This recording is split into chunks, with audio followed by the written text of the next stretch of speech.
Isa po magandang umaga sa inyong lahat.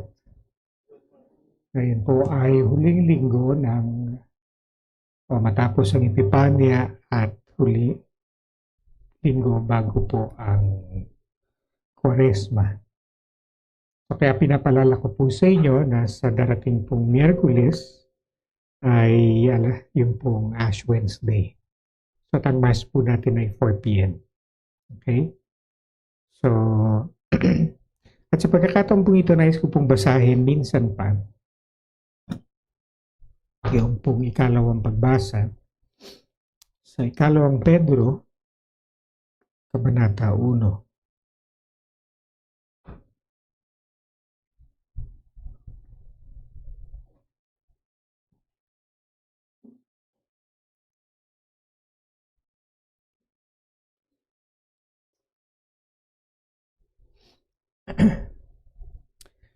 Sabi po dito,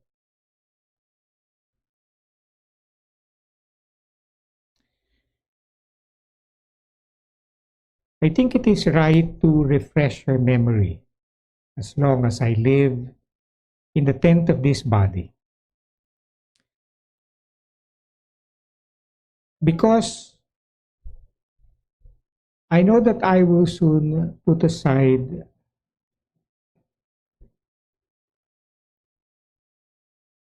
as our Lord Jesus Christ has made clear to me, and I will make every effort to see that after my departure, you will always be able to remember these things.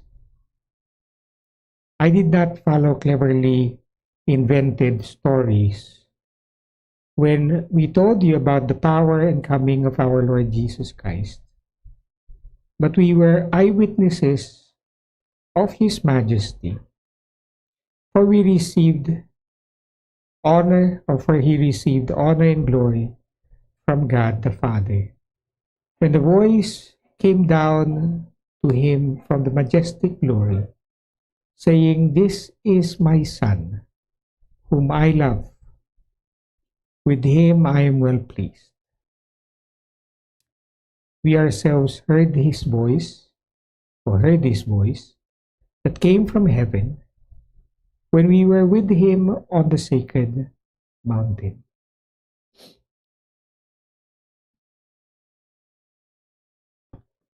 Sa pagkakataon pong ito, ay ating pong ginugunita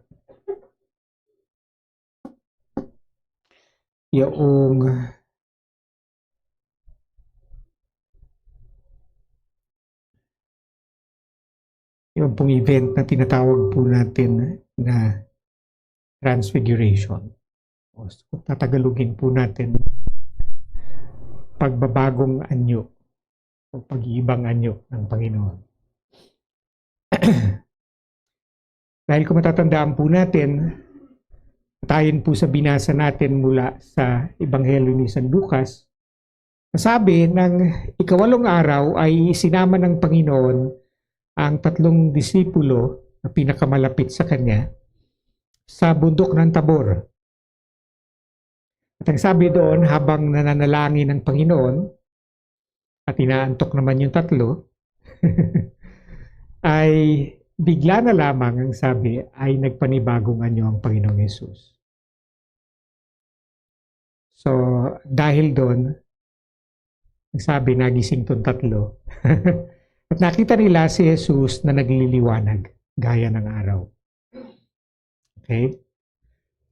So, at bukod pa dyan, nakita nila na may kasamang 2 lalaki si Jesus. At nag-uusap silang 3. Now, strangely, na-identify nila itong 2 kasama ni Jesus. Ang isa si Moses at ang isa si Elias. Una, practically speaking, isipin nyo, paanong yung historical figure na wala pang Facebook, TikTok at Instagram nung araw, at wala pa ring picture-picture nung araw, okay?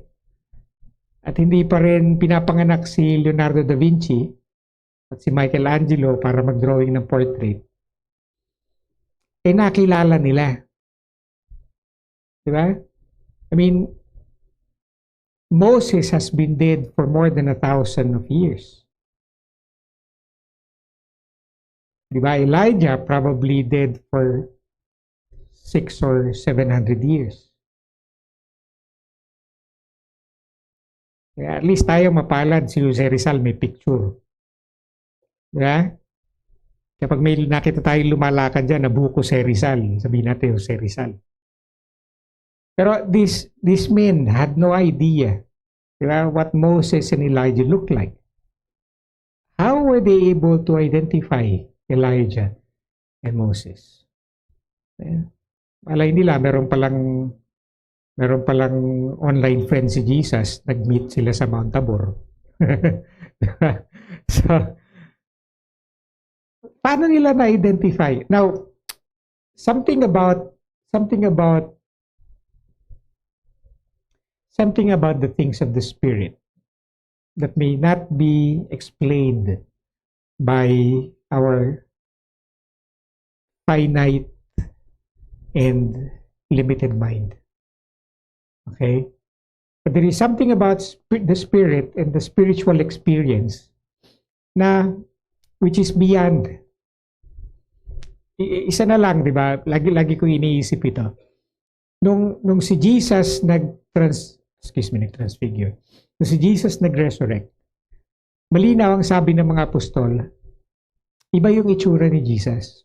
In fact, hindi siya nakilala ni Mary, di ba? At hindi rin siya nakilala ng ibang mga apostol. Kaya naman yung mga agnostic at atheist nag-speculate na baka iba yan. Di ba? Kaya iba nag-speculate na hindi, tinago nila yung bangkay ni Jesus tapos merong impostor na tumayo as Jesus. But the thing is, they recognized him. Not through the facial feature, but through something else. Yeah? You see, tayo, di ba, yung karanasan natin at yung kaalaman natin, very limited. Pero tayo mismo nasusurpresa minsan kapag may mga bagay na alam natin higit pa sa ating nalalaman, nakikita natin sa katotohanan. Like, for example, di ba, pag nakita ko nagpunta ako sa malayong lugar, Batangas, o sa ano, tapos nakita ko may naglalakad, nakatalikod. Di ba? Nakita ko halimbawa si John Doe, naglalakad, nakatalikod, hindi ko kita mukha. Somehow, may inkling ako, si John Doe to di ba?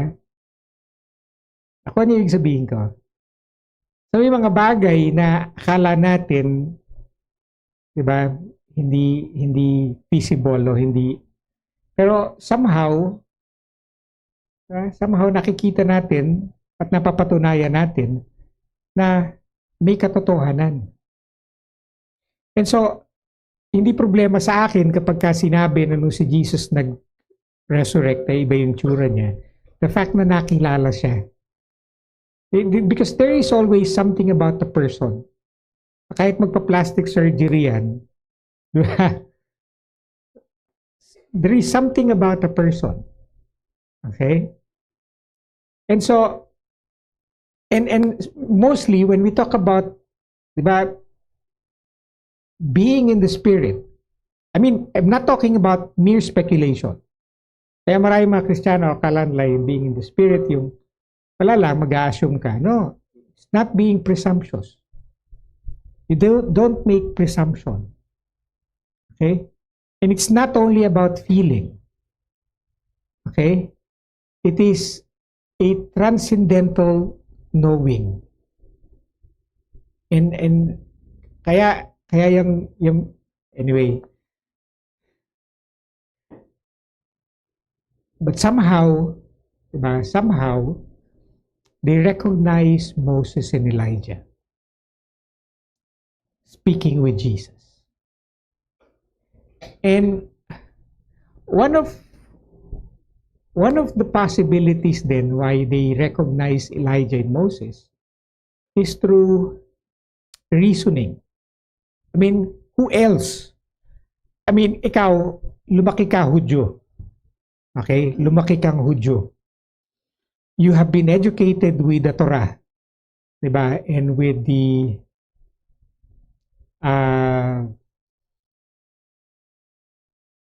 diba? You've been educated with the entire Tanakh or the Bible, Jewish Bible. And also, you have been indoctrinated with the Talmud, diba? The teachings of the scribes. So kaya, nakita mo, there is something strange, something mysterious. Jesus is glowing, and he is with two men who are definitely not terrestrial. At least at the moment. Diba? Hindi sila tao ngayon. Probably they were tao before, pero hindi ngayon. Okay? So, and who else? Who else would be conversing with Jesus in this particular state? Diba? And knowing that there are only two men in their history, actually three, who were taken away. Diba? Moses were taken diba?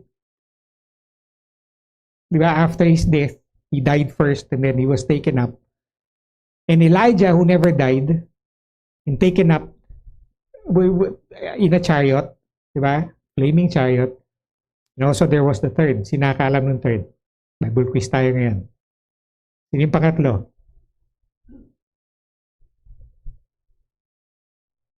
Teka, napulpul din ako. Was it Enoch or Methuselah? Enoch.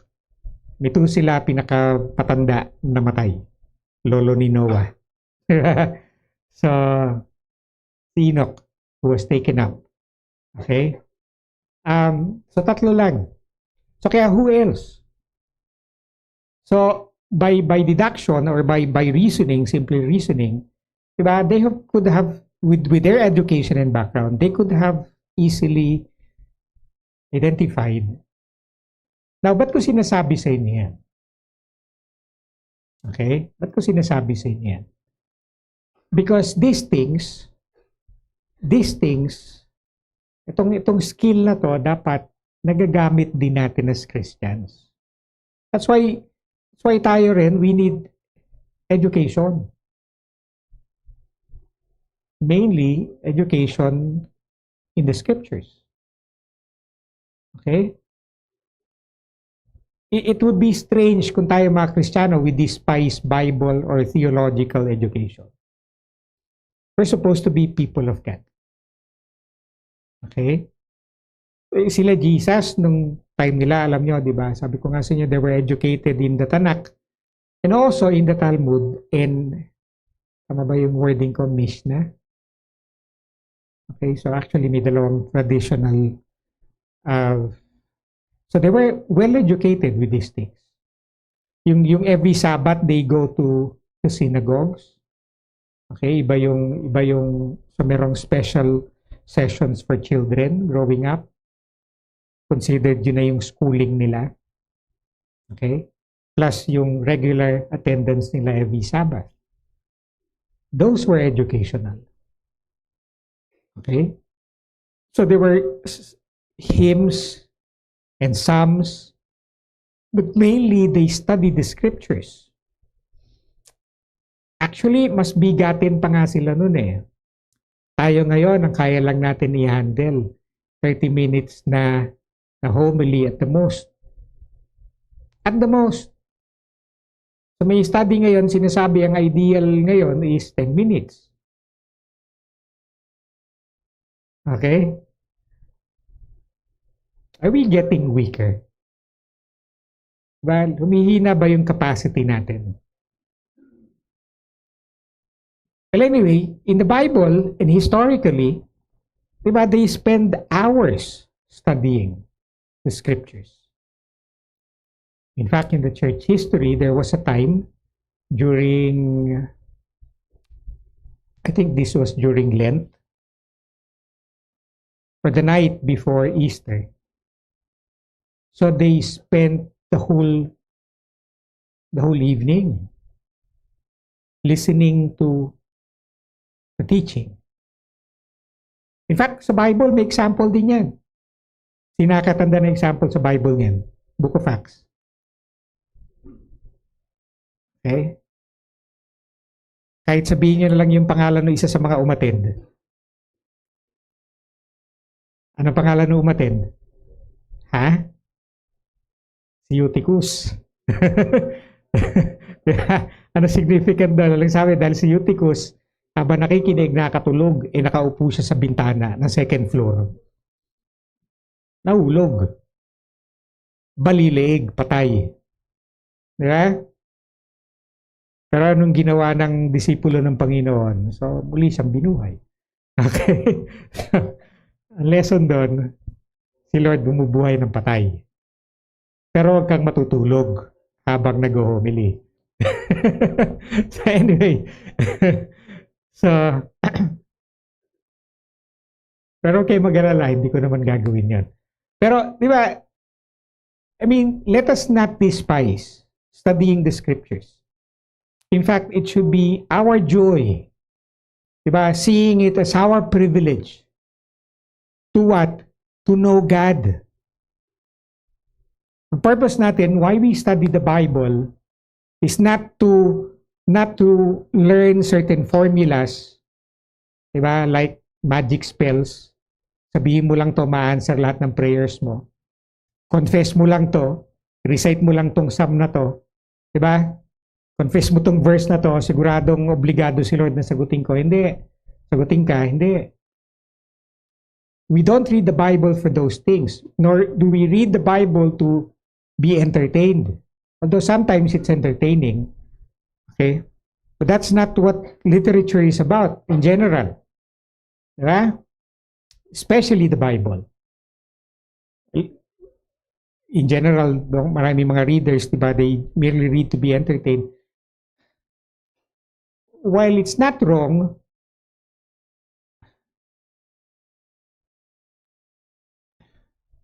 it's lame.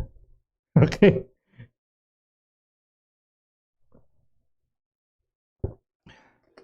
Diba? Dahil pag yung mga taong entertainment lang hinahanap, diba?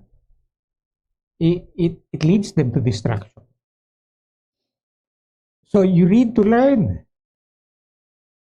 To learn a lesson, okay? To learn something about other people. And especially when you read the Bible, we read to learn about God. Amen? And especially, yung makilala ba natin siya? Diba? And so whenever you read the Bible, you read it seeking. Ang purpose natin, diba, is to know who God is. Kaya like ko nga sinasabi sa inyo, when I was growing up, I thought na ang Bible babasahin mo para makilala mo si Jacob, si Joseph, si Abraham, si Moses. And I failed to realize that in all those stories, even in all those stories, God was revealing Himself. Kumbaga, ini-imagine ko na lang, diba, nung bata ko binabasa ko ang Bible and I was trying to get to know these characters, parang si Lord ito sinasabi, ito ko. Kasi hindi ko pinapansin. So, God, kumbaga ang Diyos gusto niyang makilala natin siya. Bakit? Dahil kailangan natin kung hindi man natin alam. Because knowing God would mean something so great and beneficial for us. Ano sabi ni Jesus? Knowing you, Father, is eternal, abundant life. Knowing God gives us wisdom. Knowing God means finding ourselves. Because the more we know God, the more we know about ourselves. Maraming mga tao, they spend so much time and so much energy and even money trying to find themselves. Pero how do you really find yourself? Your true identity, your true calling, your true purpose in life. The more you get to know God, the more you get to know yourself. for the simple reason that you were created to be like God, in His image and in His likeness. That's why we really ought to get excited about getting to know Him. Nalulungkot ako pagka yung may mga namimit akong Kristiyano, allergic dun sa salitang theology. Okay? They were given the impression na theology, di ba, pang scholar lang yan. Pang matatalino lang yan. Ano ka ba, di ba? Bobo ka ba? Hindi ka bobo. Parang sinasabi mo bobo ka. Okay? Hindi ka bobo. Tamad ka lang. Wala ka lang gana. At hindi ka interesado. Okay? Pero wag mo intayan na may mangyari sa buhay mo para maging interesado ka. And most of them, minsan, tragedy. Kaya may mga tao naging interesado lang sa Diyos pagka malalim na sa problema. Hintayin mo pa ba yun? Di ba? Iintayin mo pa ba yun? Yung nasa bingit ka na ng kamatayan, tsaka mo lang marirealize, kailangan ko pala si Lord. Eh, wag mong hintayin. Even now, you really have to get to know God. Because the more you do, the wiser you become. So kaya, sabi ko nga sa inyo, di ba, one thing to learn about these people, especially in this particular scenario, is that we as Christians ought to get ourselves educated in the things of God. Diba? Ang Bible, hindi lang nandyan para mabili mo at display mo sa bahay. Diba? We really ought to be reading it and studying it. Ngayon, sabihin natin nakakatamad, hindi ko kasi maintindihan. Number one, di ba? Number one, kailangan mo mag-effort. Pag tinatamad ka, kinakailangan hilahin mo sarili mo. And once pagka ginawa mo na, totoo to, di ba? Pag may isang bagay na kinakatamaran mo, the more na iniisip mo nag-overthink ka, hindi mo gagawin. At habang iniisip mo lang, ang bigat-bigat, di ba? Pero pagka hinila mo sarili mo at sinimulan mo, you start rolling. You start rolling. Kaya lahat ng bagay sa simula, mahirap. Lalo't hindi ka sanay. At hindi pa nagagawa. Minsan nakakatakot. At mas nakakatakot yan kung pagka wala kang ginawa kundi mag-overthink imbis na subukan mo. Nasabihin natin, dati ka na nagbabasa ng Bible pero tumigil ka. Ganon din. Yeah? Pero once you begin doing it, you start rolling. And the more you roll, the faster you get, the easier it becomes, the more efficient you become, and the more, sabihin natin, mas nagiging bihasa ka na. And when you encounter something which is difficult, it is always advisable to ask. Ask. Na tayo mga born again, nasanay tayo na kapag kami tanong ka, tanong mo lang sa Holy Spirit. Well, that works. Pero sometimes it doesn't. I'm not saying that the Holy Spirit is weak.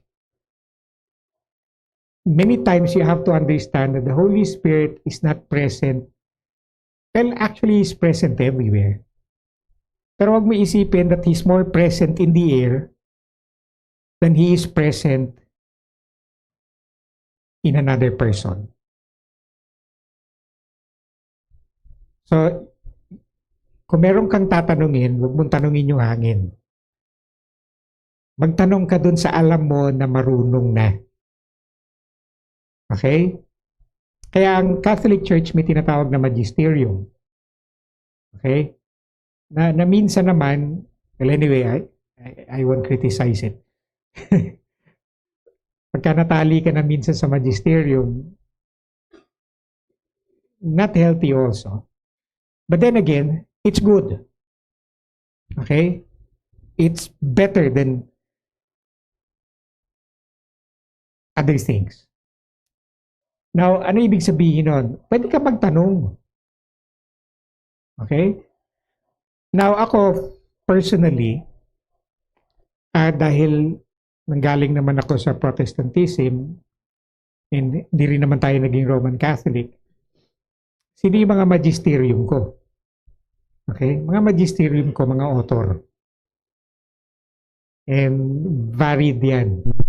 May Methodist, may Lutheran, may Catholic, may Orthodox. Okay? Meron din konting born again. Okay? May evangelical. Yeah? Ang paborito kong author si Yancey, si Merton, di ba? Kalimutan ko na iba. Anyway, yan yung mga magisterium ko. Diba? I consult with these theologians, which I find through books. Okay? So magtatanong ka, especially when you have these questions regarding the scriptures. And I find it very useful dahil actually sabi ko nga sa niya, I grew up in an evangelical Pentecostal church. Mix-mix yan, ano. Pero nung bata kami, pinipilit kayong basa ng Bible. Kaya, ang pasing kami na nanay, basa ka na ba ng Bible? Kaya gaya nanay ko. Tapos minsan, para masigurado yung nagbabasa kami ng Bible, babantayan kami. Basahin yung malakas. Yeah? Pero sa totoo, laging ganung sistema, yung pilit ka ba, nahirap, minsan walang pumapasok sa'yo, di ba? Pumapasok din, pero minsan, hindi yung mahalagang bagay, ano. Alam nyo na, nagkusa lang ako magbasa ng Bible nung na-born again ako noong 1985. Okay? So dahil doon, talagang kusa at masigasig at masipag sa pagbabasa ng Biblia. Motivated ba? Sabi nga natin, ano. So, because at that point, diba, I really was excited na makilala si Lord. At ano ba yung ginagawa niya sa buhay natin? At ano ba yung gusto niya pang gawin sa buhay natin? Gusto ko malaman yung mga bagay niya. And so nung motivated na ako magbasa ng Bible, eto nakita ko na yung mga hurdles. Daming question. Okay? Ang daming hindi ko maintindihan. So, what I find useful is that dahil may discipler ako, nandiyan si Sister Mimi, patid ni Deacon Noli, and then si Sister Gia, okay, na nakakausap ko from time to time. And then, minsan, yung mga kaibigan ko sa church, okay? So, every time I encounter hurdle, so, una kong tatanungin, Sister Mimi, dahil siya yung nagba-Bible study sa akin. Okay? So, many times, may sagot siya. Okay? Pero sometimes, hindi niya kayang sagutin yung tanong ko. Okay? So, kaya sabihin lang sa akin, Sister Mimi, pag may tanong ka at hindi mo mahanap yung sagot, wag mong itatapon. Okay? Huwag ka rin magkukonclude na kung ano. Diba? Kasi alam niyo yung sitwasyon ko. Nanggaling ako doon there was a point in my life, bago ako na born again, na hindi na ako naniniwala sa Bible, hindi na ako naniniwala sa Diyos. Kaya sabi niya lang sa akin, pag may tanong ka na hindi masagot, huwag ka muna mag-conclude na baka hindi nga totoo Bible. Okay? Lagay mo lang sa aparador, may salamin. Yung makikita mo pag dumaan ka. That's figurative, of course. Ibig sabihin, nandyan lang yan. Hintayin mo masagot. Okay? So, ginawa ko yung payo na yun. At hanggang ngayon, ginagawa ko yun. Every time may tanong ako na walang sagot, dyan lang yan. Okay? Hindi ko iiwan yan, pero nandyan lang yan. With the faith and the confidence na at the right time, masasagot yan. Na meron akong malaking tanong nung time na yon. Talaga naman, naliglig ako for several weeks. Okay? So, hindi masagot ni Sir Mimi, pero ang payo niya sa akin, lagay mo lang dyan. So for several weeks, probably for several months, niisip ko yung tanong na yun. Na medyo naapektuhan na rin ako, pero gaya ng payo rin sa akin, huwag ko hayaan maapektuhan ako. Tiwala lang ako kay Lord. Nagkataon naman, by the leading of the Holy Spirit na rin, nagkataon naman nun, I was running late sa klase. Kita ko sarili ko, late na ako. So iniisip ko, papasok pa ba ako o punta na lang ako sa library. For some reason, usually natutulog ako sa biyahe, magigising ako, nasa loto na ako. For some reason, nagising ako sa tapat ng Lasal. And then, konti-konti pa, siguro mga ilang walang kilometro, mga ilang ano lang, I had this inkling na bumaba ka. Lampas lang ng konti sa Lasal, I had this inkling na bumaba ako. So, kaya pinara ko yung bus, bumaba ako. And I was wondering bakit. Na hindi ako sanay doon sa area na yan kasi hindi naman ako namamasyal eh. School bahay lang ako. School bahay, church. And so, pagbaba ko, naglakad-lakad ako ng konti, and lo and behold, na-discover ko, meron palang bookstore dun sa area na yun. Dati, ngayon wala na rin. Eh, hindi ko na matanda ako ng pangalan ng bookstore. Pero mukhang mamahaling bookstore. Okay, noong time na yun, hindi ako napunta sa mamahaling bookstore kasi kulang sa budget. No? Pero dahil nakita ko, Christian bookstore siya, na ngayon ko lang nakita. Narinig ko na to sa DCAS, pero ngayon ko lang nakita, meron pala dito. Okay? So, pinasok ko. Ang lalaki ng mga libro, mga ganyang kakakapal. No? Mga theological books. Puro bigatin. Pero hindi sila maliliit. Pero I was led to a section ng malalaking libro. And I was somehow led to a particular book na makapal. Na wala akong planong bilhin. Pero binuksan ko. Alam niyo pagbukas ko, yung tinatanong ko kay Sister Mimi, hindi niya masagot, nang sabi niya, lagay mo lang dyan, masasagot yan. Masagot. Pagbukas ko ng libro, na makapal, na wala akong balak bilhin. Okay, andun yung sagot. Now, what I'm saying is this. God leads us as we pursue knowing Him. Ang mahalaga lang, di ba, kilalanin mo ang Diyos. And paano mo makikilala ang Diyos? Sabi ko nga sa inyo, when you read the Bible, pero ito yung huwag yung kalilimutan. Whenever you read the Bible, you're trying to find Jesus. Kaya last week, binasa natin tungkol kay Joseph. Yeah? When you read Joseph, ang kailangan mo makita hindi si Joseph. Kailangan mo makita si Jesus. Last week, we found how Jesus, through Joseph, pinakita niya sa atin yung compassion, yung forgiveness, yung reconciliation. Okay? So every time you read the Bible, ang purpose mo na parati, makita mo si Jesus.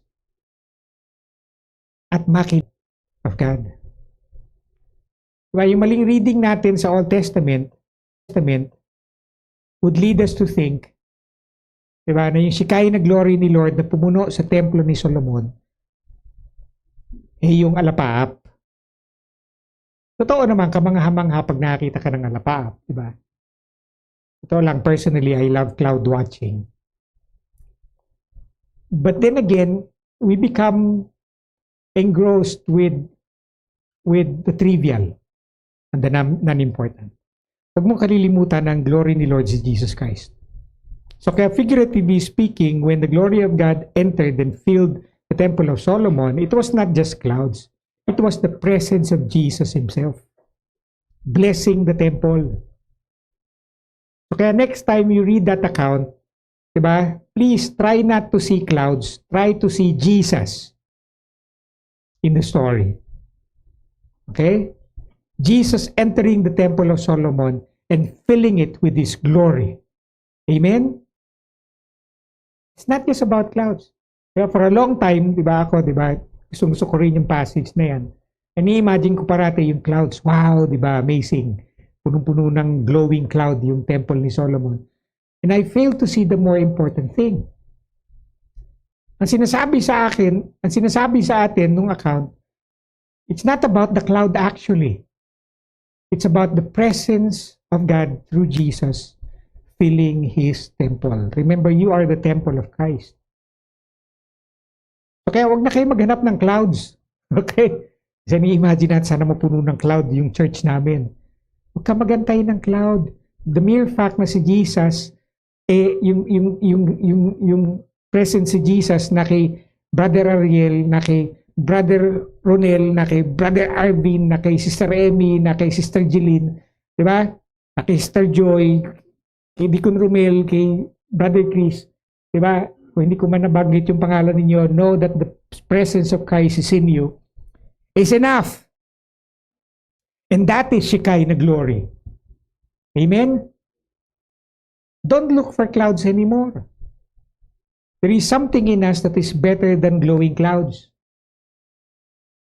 And there is something in us that is better than the glowing face of Moses. And that is the presence of Jesus. And it is very important that we get to know Jesus. Makilala natin siya. Diba? When you read your Bible, get to know Jesus. Not the trivial characters. Get to know Jesus.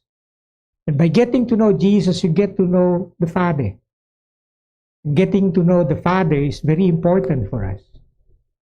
Because that means we find our abundant eternal life. We find ourselves. We find our true calling, our true identity, the true purpose of our life, the true meaning of our existence. Bakit ako pinanganak? Diba? And so get to know Jesus. And through Jesus, we find that the true glory of God is found in His teachings.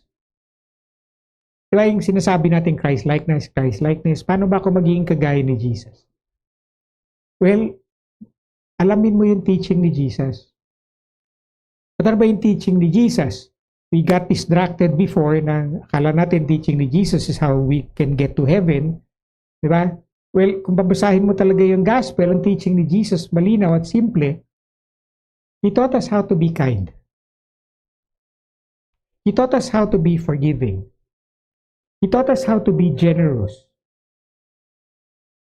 He taught us how to be compassionate. He taught us how to treat one another with kindness, gentleness, patience, with love. And if you follow those teachings, you become like Christ.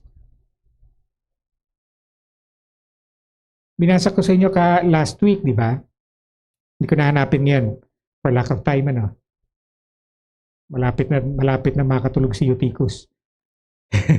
So, but binasa ko sa inyo last week, di ba, yung sinabi ni Jesus sa Matthew 5:48.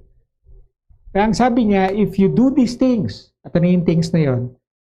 Kapag ka minahal mo yung kapwa mo, maging yung kaaway mo, diba, na pag nakita mo yung kaaway mo, kawawa naman, naawa ka sa kaaway mo, no? For some people, that sounds strange. Pero yung naturo sa atin ni Jesus, yung dumating ka sa point na marunong kang maawa sa kaaway mo. Hindi ko gagawa ng mabuti sa kapwa mo to spite them.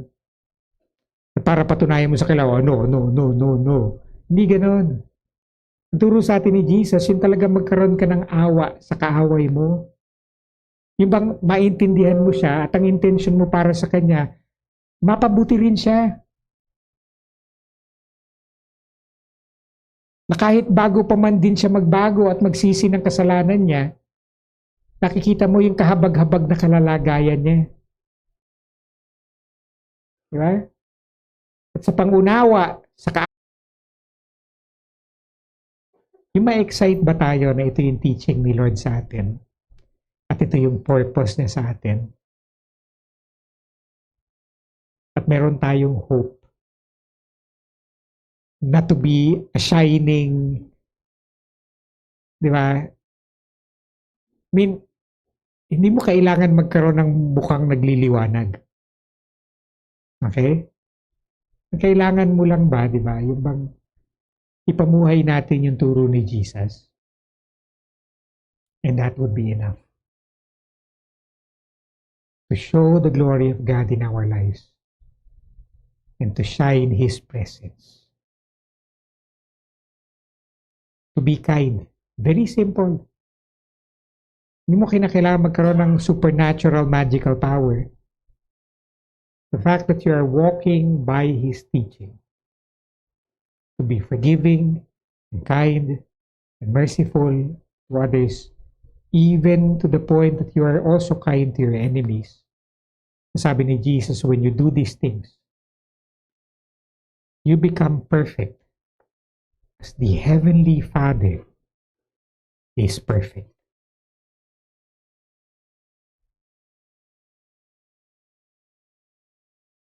And it's more than enough. The simplest things, imagine mo, the simplest things, it is more than enough. Tumayo po tayong lahat.